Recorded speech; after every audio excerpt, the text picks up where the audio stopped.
So we're about 4 weeks out from the 2025 Royal Rumble. And here's my top 5 picks to win the men's Royal Rumble with one bonus sleeper pick. You guys leave a comment and leave a stitch and let me know what you think. But anyway, here we go. My number 1 pick to win this year, CM Punk. That's the one thing that he does not have to his credit in all his accomplishments in wrestling is a Royal Rumble win.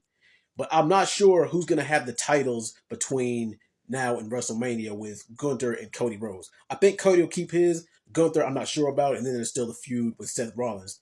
Also, there's that unspoken favor he hasn't cashed in yet, whatever that favor might be. But he's my number 1 pick. Moving on.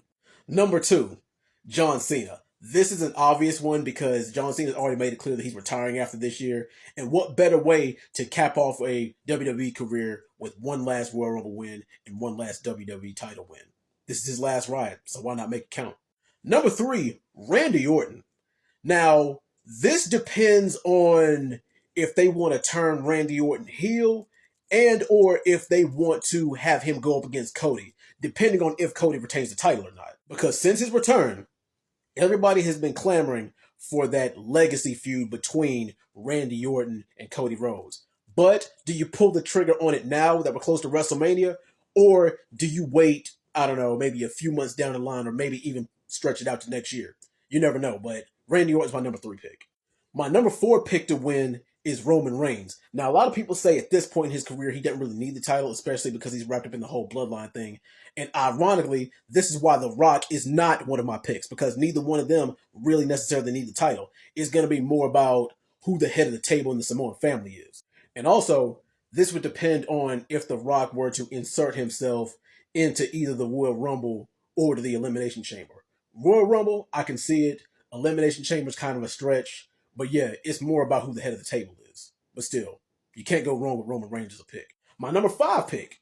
This one might be a little bit of a stretch to y'all, but hear me out. Damian Priest. Now, I don't know if you want to pull the trigger on this now, or if you want to wait to SummerSlam 2025, which kind of would make sense for where I'm going with this. But everybody still wants to see that feud between Damian Priest and Finn Balor. Does it need a title? Not really. Would it spice things up? Hell yeah. And I say that this time that you give Damian kind of a lengthy title reign, but have him ultimately drop it to Finn Balor because Finn Balor never got his just due as a world champion. And I think that you have a heel Finn Balor go over clean against the face Damian Priest. And of course, who doesn't want a Royal Rumble win on their accolades when their career is all said and done? But yes, Damian Priest is my number 5 pick. And my bonus sleeper underdog pick for this year is Braun Breaker. Now hear me out. A lot of y'all might agree with me with this, but then there's some of you saying, well, it's too soon. He's not ready yet.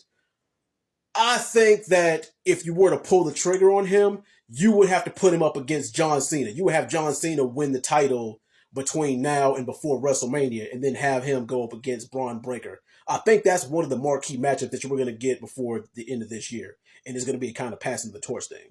And if he doesn't win this year, he's definitely a front runner for 2026. And he's damn near a guarantee for 2027. But those are my top 5 picks plus my bonus pick to win the 2025 Men's Royal Rumble. What do you guys think? Comment, leave a stitch, and let me know. Peace out.